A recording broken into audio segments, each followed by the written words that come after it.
안녕하세요. 새벽 이슬로 다시 만나게 되어 반갑습니다. 전도서 1장 1절에서 솔로몬 왕은 헛되고 헛되고 헛되다. 모든 것이 헛되다 라고 그렇게 시작하고 있습니다. 솔로몬은 잠언, 전도서, 아가서를 썼는데요. 가장 젊을 때 쓴 책이 사랑과 열정의 책, 아가서죠. 그리고 중년에 이르니까 사랑보다는 지혜가 더 그에게 소중하게 되었습니다. 그런데요. 노년에 이르게 되어서 사랑도 지혜도 다 부질없고 허무함을 이야기하고 있습니다. 무엇이든 원하는 것을 다 누렸고 가져본 솔로몬인데 그래도 인생이 허무했다고 하는군요. 인생의 의미를 찾고 있는 것입니다. 인생을 다 살고 보니까 참 인생이 무엇인가를 다시 찾게 된 겁니다. 어떻게 마무리될 것인가? 인생 너머에는 무엇이 있는가란 질문을 던지고 있습니다. 제가 이제 70이 되고 보니까 주님을 만날 날이 더 가까워 오는데 이런 전도서가 이제 제게 참 소중하고 저에게는 아주 귀중한 그런 책이 되었습니다. 그런데 여러분, 솔로몬만 인생이 허무하다고 하지 않았습니다. 성경에 보면 제일 먼저 아담이 그렇게 인생을 고백했어요. 가인 첫째 아들을 낳고 얻었다고 좋아했지만 둘째 아들을 낳고 그 이름을 아벨이라 했는데 아벨은 히브리에서 온 이름이죠. 헤벨입니다. 헤벨은 숨 쉬는 거, 후 하고 숨 쉬는 것이고요. 바람이란 뜻이 있습니다. 그러니까 사람의 일생이 숨 한 번 꺼지면 사라지는 그런 스쳐 지나가는 인생이라고 고백한 거죠. 허무하다라는 뜻인데 에덴 동산을 떠나서 하나님 없이 지내는 인생이 그렇게 허무하다고 밖에 느껴질 수밖에 없는 그런 것을 아담이 그 이름으로 고백했습니다. 악녀와 같고 바람 같은 인생, 정말 허무하지 않겠습니까? 껍데기로 사는 것 같은 인생인데 내가 누구인지를 모르고 살고 알맹이 없는 인생으로 산다면 허무한 인생이 될 겁니다. 하나님께서는 정말 우리를 그렇게 살도록 지으셨을까요? 나이에 관계없이 하나님 앞에 사는 우리는 누구인가? 인생의 참 의미를 알고 싶다면 전도서를 꼭 한번 읽어보고 깊이 묵상해 보는 게 좋겠습니다. 전도서에서는 인생 외의 허무한지를 6장까지 그려내고요. 그리고 마지막 12장까지 그 허무한 인생을 어떻게 우리가 극복하고 하나님 앞에서 보람 있는 인생을 살 수 있는지 우리에게 보여주고 있습니다. 인생의 깊은 통찰력을 가지고 있는 책이죠.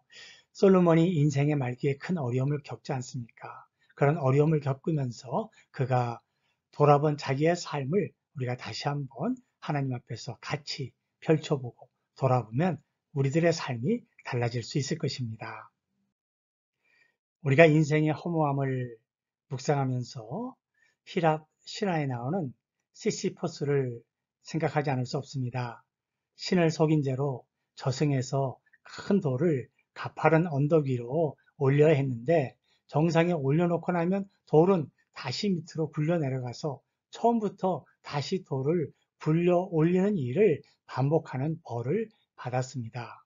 어찌 생각하면 우리들은 매일매일 똑같은 일의 반복을 수행하면서 쉽게 내가 누구인지를 잃어버리고 삶의 거대한 생존 경쟁과 자본주의 사회 속에서 하나의 기계 부속품처럼 그렇게 살아가는 우리들, 돈이나 성공이나 쾌락, 정말 일시적인 기쁨을 주는 것들을 우리가 찾아다니면서 행복을 또한 얻고자 하는, 어찌 생각하면 영혼을 잃어가는 존재로 우리가 살아가는 존재가 아닌가라는 그런 뜻이 있는 시랍 신화라고 보겠습니다.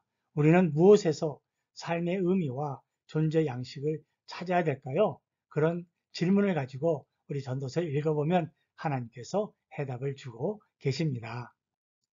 전도서에서는 해 아래라고 하는 말이 27번 나오는데요. 1장에서만도 3번이나 나옵니다. 다시 말하면 전도자는 우리 인생이 해 아래에서만 사는 인생이 있고 해 위에서 사는 인생이 있다라고 그렇게 구분짓고 있습니다. 해 아래에서 이 세상에서 하나님을 인정하지 않는 사람에게 유익한 것이 없을 것이다. 해 위에 있는 삶을 살아야 한다고 암시하고 있습니다. 9절에 보면 해 아래에는 새 것이 없다고 했습니다. 14절에는 목마르다 그랬습니다. 해 아래 사는 사람들은. 그렇다면 새 것과 목마르지 않으면 해 위에 있다는 말이 아니겠습니까? 그래서 전도서는 우리의 눈을 들어서 하늘 위를, 해 위를 바라보게 하는 책이 될 것입니다. 해 아래에서 하나님 없이 내가 인생의 주인인 것처럼, 내가 다 알 수 있는 것처럼 발버둥 치며 살 때 허무하고 유익한 것이 없는 인생이라고 말하고 있는 거죠. 하나님을 인정하지 않고 사는 해 아래에서 사는 인생들, 의미가 있을 수 없습니다.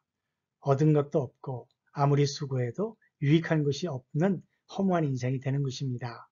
의미는, 삶의 참 의미는 해 위에서 오는 것입니다. 하나님을 인정하는 삶에서 오는 것이죠. 그래야만 내 인생이 해석이 되고 삶의 파도 속에서도 살 가치가 있는 인생인 것을 깨닫게 됩니다. 소크라테스는 이런 말을 했습니다.